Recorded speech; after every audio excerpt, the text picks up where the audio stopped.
संख्या वाले शहर में रहने के मकान की सुविधा। देखिए, अब यहाँ बात की जा रही है रेंट फ्री अकोमोडेशन। तो जब रेंट फ्री अकोमोडेशन की बात की जाए तो आपको याद रखना है, एम्प्लॉय को दो भागों में बांटा गया है, गवर्नमेंट एम्प्लॉय और non government employ. Government employ का रूल्स कहता है कि एज पर गवर्नमेंट रूल्स, यानी सरकार द्वारा जो निर्धारित किराया है वही इसकी वैल्यू हो जाती है। लेकिन नॉन गवर्नमेंट में थोड़े रूल्स हैं।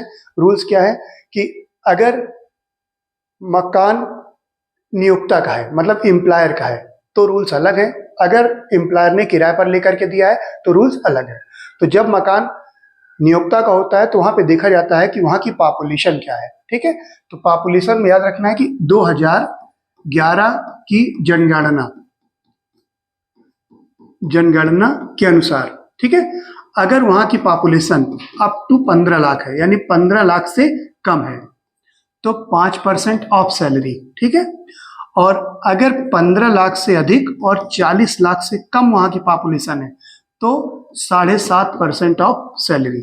और अगर वहां की पॉपुलेशन 40 लाख से ज्यादा है, मोर देन 40 लैक्स है, तो 10% ऑफ सैलरी। तो ये आपसे पूछा गया है कि वहां की पॉपुलेशन अगर 12 लाख है तो मकान की सुविधा का मूल्य क्या होगा। तो इसका मतलब यहाँ पे ऑप्शन नहीं दिया हुआ है, तो आप डी में लिख लीजिए 5%। ठीक है, तो 5% आपकी वैल्यू होगी, क्योंकि अप टू 15 लाख, यानी 0 से 15 लाख तक अगर आपकी वहां की पॉपुलेशन है जहां पे आप जॉब कर रहे हैं तो सैलरी का 5%, अगर 15 से 40 लाख है